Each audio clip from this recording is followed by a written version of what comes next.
Hi everyone, welcome to my virtual art show.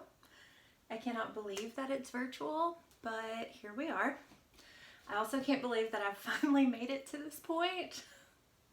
That in and of itself is a miracle. So I'm going to talk about a few pieces in depth, but I'm not going to touch on every piece that I have up here. If anyone sees something that they want to know more about, you can contact me directly at marissa.skinner@smwc.edu. The first one that I'm going to talk about is a piece that I've done most recently. The bird's nest assessment is an assessment that we use quite frequently in art therapy, and it's my personal favorite. But when I created this one, I used it as more of a directive instead of an assessment, and I wanted to really think about the space that I want to hold for my clients. I wanted it to be safe and welcoming and inviting. So I used lots of luscious greens. I used lavender, some berries, and I didn't want to completely finish it just because as I grow as a therapist and as a working professional, I want to build on to my nest. As I learn things about my practice and my clients, I want to continually add, just like my career. So that is my bird's nest. And then the next piece that I wanted to touch on is the sequence that I made in spirituality, which was by far one of my favorite classes in the program. It just really resonated with who I am as a person. I'm very spiritual, very earthy, and this sequence in particular, we talked a lot about the initiation process, the death of the ego, growth and rebirth. And I wanted to really focus on those three aspects. And in the first image, it shows the death of the ego with birds flying out from it. The approach that I took is I wanted the birds to symbolize the spirit. And then the next image, which symbolizes the growth, the bird is nurturing the fetus while it grows and progresses.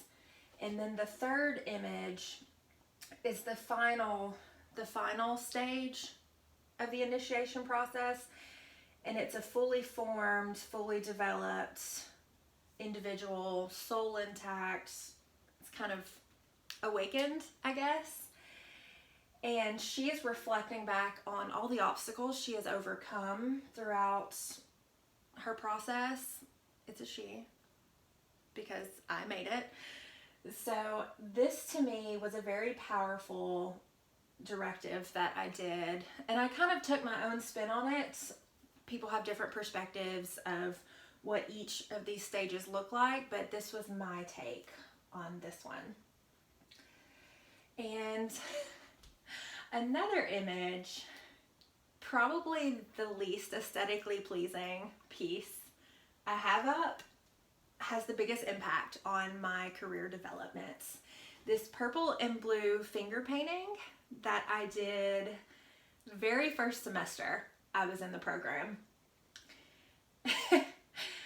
And I'm embarrassed to admit now that I wasn't familiar with art therapy when I began this program. I didn't have a lot of experience with it, and even I questioned the effectiveness of it.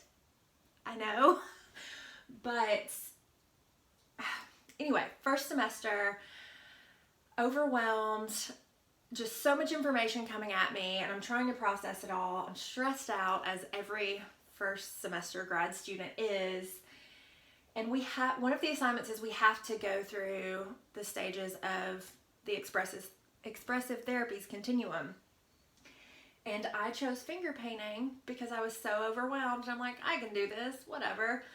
And I'm sitting down and I have all my paints out and I'm ready to tackle this assignment, ready to get it over with. And I'm just really salty about the whole thing. I'm like, I cannot believe I have 2 degrees and I'm in my master's and I'm finger painting. And I'm making such a big deal out of it. But I turned some music on And I start to finger paint, and I slowly feel all of the stress just disappear. And maybe 10 minutes, not even 10 minutes in, I just get lost in the artwork, and I feel the texture of the paint between my fingers and the texture of the paper. And I hit a moment where I'm like, oh, that's art therapy. That's what I'm supposed to be doing. And it's just that realization that I had really solidified this career choice for me, because I'm like, I knew I was an artist long before I ever wanted to be a therapist. So I knew the healing qualities art possessed, and I've used it in my own healing as well. But it really showed me that anyone can do this. Anyone can benefit from art therapy. You don't have to be an artist. You don't have to have training. You don't have to know what you're doing. It can still make a really big impact on people healing. So that one is my favorite. I think it's the most beautiful. I'm biased, so there's that. And then the last piece I wanted to talk about, just for lack of, I don't want to make this an hour. This piece in the middle here, it's a pour painting, and a really good friend introduced me to this year, in the past 6 months especially, because as if this program wasn't difficult to obtain before 2020, it just amplified all the emotions, all the stress, all the anxiety, and I found myself getting anxious doing things that I love to do. Like making art. That was always my go-to for anything. And I would overthink it. I would stress out.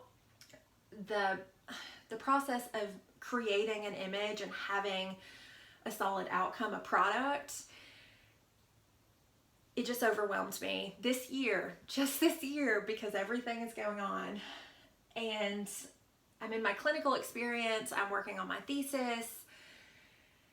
So anyway, pour painting, she was like, you don't have to think about it. Just pour the paint on the canvas, twist it around, watch the paint. Really focus on your breathing and what the materials are doing. And I just became obsessed with it. It's the most healing thing I can do for myself in this moment. So I've made a ton of these, but this one's one of my favorite because it's so earthy. That's my thing. And it's going to be hard to see, but at the very bottom, there is a song lyric. And my favorite musician of all time is Florence Welch. I think, yes. But I've had to listen to this song on repeat every single day on my 2-hour drive to my internship in a hospital in a pandemic. Just overwhelmed before I even get there. So I've listened to this song, Third Eye, and there's these 3 lines in particular that even in the hospital, in the moment, crying in the closet, wherever I'm at, I've had to reassure myself that everything is going to be okay. The line is, you are flesh and blood, and you deserve to be loved, and you deserve what you are given. And the first part of it, you are flesh and blood. I've tried so hard for so long to conquer the world, to do honestly more things than I was capable of doing. And my cup has been bone dry for a very long time. And it's so true. You cannot pour from an empty cup. You have to refill yourself first before you can help other people. And reminding myself that I'm human. I can do what I can do, and I have to be okay with that. I accept what I'm capable of, and I've learned to let go of the things that I can't do. So you are flesh and blood, and you deserve to be loved. That, more than anything, everyone needs to know that. Now, I know I keep saying that, now especially when the world is so chaotic and it's hard to even take a moment to think, you have to love yourself. You have to be as good to yourself as you would want to be to any of your loved ones, anyone that you care about. And that will truly blossom into something you never thought imaginable. If you love yourself, everything else will fall into place. And the last part, you deserve what you are given. That part especially, you know, nothing about this program has been easy for me. It's been one obstacle after another, and then I thought I was home free, and then the pandemic. But I've worked really hard to get where I'm at. I deserve that. I deserve to be where I'm at. I deserve to have been given this opportunity to help people and grow as a person and really further develop this profession in a way that it can really impact people. So this I've needed on a daily basis. I'll probably just hang it up in my bathroom and look at it every morning after the art show. That song and this technique together are probably what's gonna get me through the next 4 months, 6 months, however long Corona sticks around.